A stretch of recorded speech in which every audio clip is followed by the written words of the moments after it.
Kami masih berdiskusi bersama Mariza Patria dari Partai Gerindra, Guntur Romli dari PDI Perjuangan, dan juga Mas Arya Fernandes dari CSIS. Pak Riza melanjutkan pertanyaan saya di segmen sebelumnya. Jadi dengan sikap Partai Gerindra dan Koalisi Indonesia Maju untuk konsisten membuat suasana politik jadi sejuk, apakah ini bisa diartikan bahwa ada harapan sesungguhnya dari Gerindra bisa membawa PDI Perjuangan bergabung ke koalisi pemerintahan baru?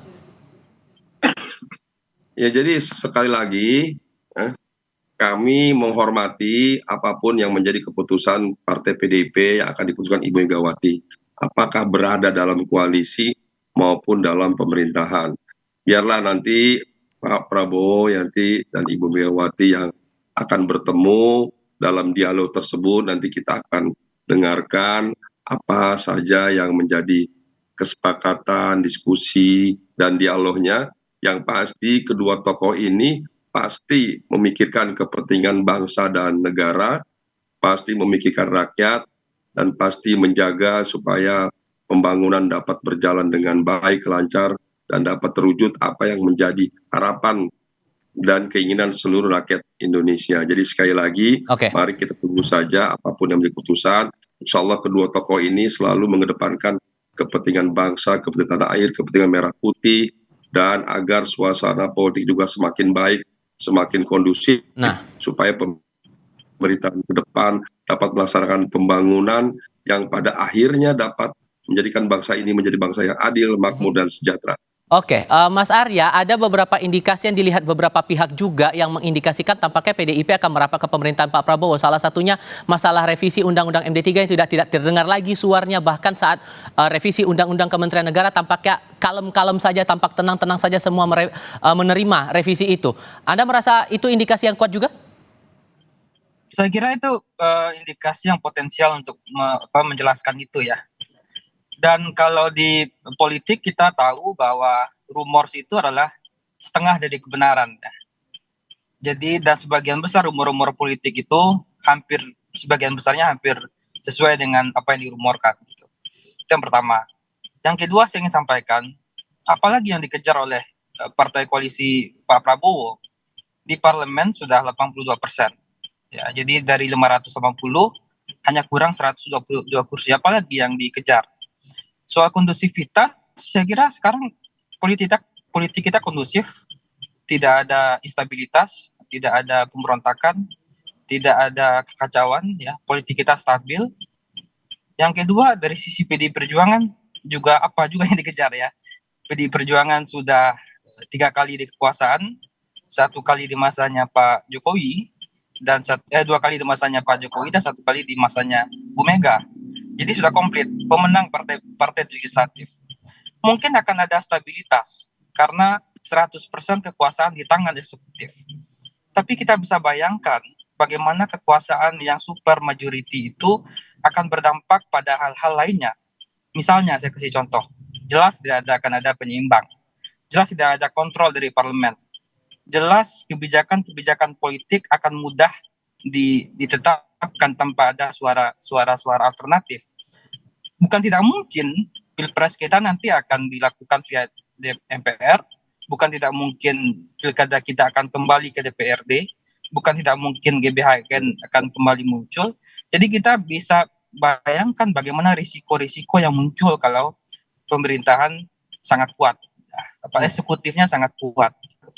Stabilitas mungkin terjadi, kondusivitas mungkin terjadi. Tapi pertanyaan lainnya adalah, kalau dengan 82% harusnya itu udah super majority. Kalaupun ada voting di DPR, udah pasti menang, ya kan? Udah pasti menang voting di DPR. Berarti tanda tanyanya adalah kenapa koalisi pemerintahan baru ini ingin menambah kekuatan. Satu, bisa jadi mungkin ada anggota koalisi yang diperkirakan tidak loyal, sehingga butuh menambah kekuatan baru. Atau bisa jadi ada agenda-agenda lain yang ditujukan untuk misalnya memperkuat dukungan kebijakan-kebijakan politik yang kita belum tahu sampai hari ini. Tapi saya kira ini adalah pilihan sejarah bagi PDI Perjuangan. Apakah ia juga partai-partai lain, tapi karena PDI Perjuangan belum menentukan sikap, ini adalah segera adalah pilihan sejarah bagi PDI Perjuangan. Apakah PDI Perjuangan akan ikut pemerintah atau ikut sebagai kekuatan kontrol bersama masyarakat. Atas komentar atau pandangan dari Mas Arya ini, Mas Guntur gimana meresponnya? Karena kan posisinya sekarang koalisi paling besar adalah dari pemerintahan yang ada saat ini. Kenapa kemudian PDIP masih mempertimbangkan untuk masuk ke pemerintahan yang baru ini? Ya, karena kami melihat benar-benar itu suara-suara dari publik, dari kelompok-kelompok sipil, dari kelompok-kelompok pro-demokrasi yang menginginkan PDI Perjuangan itu tetap membangun kekuatan penyeimbang dan membangun mekanisme kontrol, checks and balances dalam demokrasi, Mas.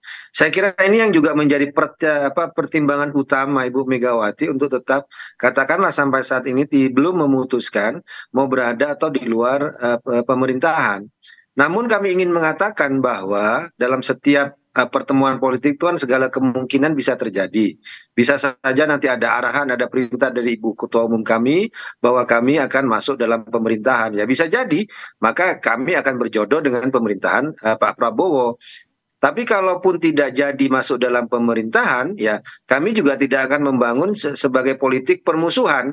Ya kami sangat mengerti apa yang disampaikan Pak Prabowo itu, 1000 teman terlalu sedikit, 1 musuh itu terlalu banyak. Intinya PDI Perjuangan pun kalau berada di luar pemerintahannya Pak Prabowo tidak menjadikan itu sebagai politik permusuhan, tapi politik penyeimbangan. Dan kalaupun program-program itu nantinya bagus, kami akan berada di depan untuk membela. Kalau program-program itu berpihak kepada rakyat kecil, ya, kepada kaum marhain, maka PDI Perjuangan meskipun tidak berada dalam pemerintahan akan menjadi garda terdepan membela program-program tersebut. Sekalipun sudah punya pengalaman 2 periode di dalam pemerintahan, Anda merasa bahwa partai masih tetap mempertimbangkan untuk bisa masuk ke pemerintahan yang baru nanti?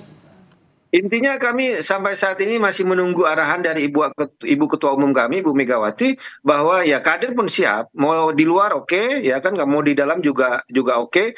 Namun yang kami kan sekarang kan berkaca kepada suara-suara publik, suara-suara kelompok sipil, suara-suara pro demokrasi dan juga hasil Rakernas kelima bulan Mei 2024, bahwa disitulah PDI Perjuangan tetap ingin merawat demokrasi, membangun mekanisme check and balances, kemudian membangun kekuatan penyeimbang, ya, dan juga berkomunikasi dengan pihak-pihak yang benar-benar ingin menjalankan amanat reformasi. Itu kan hasil Rakernas, forum yang juga tertinggi dalam sistem di ADRT kami, ya, setelah Kongres, Mas. Oke. Jadi itu yang benar-benar menjadi pegangan kami. Tapi nantinya kalau Ibu Ketua Umum ada perubahan sikap, ya kami ya sami'na wa ta'na, menunggu saja. Saya kasih kesempatan terakhir Pak Riza, singkat saja, karena posisi koalisi Kim ini 82% di parlemen. Kenapa kemudian Gerindra merasa tampaknya masih butuh nih PDI Perjuangan untuk dirayu bergabung ke pemerintahan baru? Apakah ada parpol yang tidak setia di koalisi? Tidak ada hubungan, semua partai dalam Kim maupun Kim Plus itu sangat solid, sangat baik. Semua ingin memberikan kontribusi, pengabdian, pengorbanan terbaik bagi kepentingan bangsa dan negara dengan bergabung dengan Pak Prabowo dan Mas Gibran. Jadi sekali lagi semua partai-partai yang berkoalisi itu baik dan solid, semua akan memberikan kontribusi terbaiknya. Oke. Dan yang kedua terkait PDIP, kita sesama partai politik saling menghormati, saling menghargai, tidak ingin mencampuri apalagi mengintervensi. Apapun yang menjadi keputusan PDIP kita hormati, kita hargai, dan semuanya baik. Di dalam koalisi baik, di luar baik. Yang penting sama-sama memberikan pengabdian yang terbaik bagi bangsa dan negara. Dinamika ini dalam bisa di luar atau di mana saja, yang penting mari sama-sama kita jaga agar semua proses pembangunan bangsa ke depan bisa berjalan dengan baik. Pada akhirnya yang diminta adalah adil, makmur, dan sejahtera bagi seluruh rakyat Indonesia. Dinamika ini yang masih menarik untuk dicermati. Membanggakan di dunia. Insya Allah di bawah kepemimpinan Pak Prabowo, Indonesia akan menjadi negara yang hebat. Oke, dinamika ini patut menarik untuk dicermati sebelum pelantikan Prabowo dan Mas Gibran di tanggal 20 Oktober nanti. Pak Riza, Mas Arya, dan Mas Guntur, terima kasih banyak sudah hadir dalam diskusi kami. Sehat selalu semuanya. Selamat sore. Terima kasih.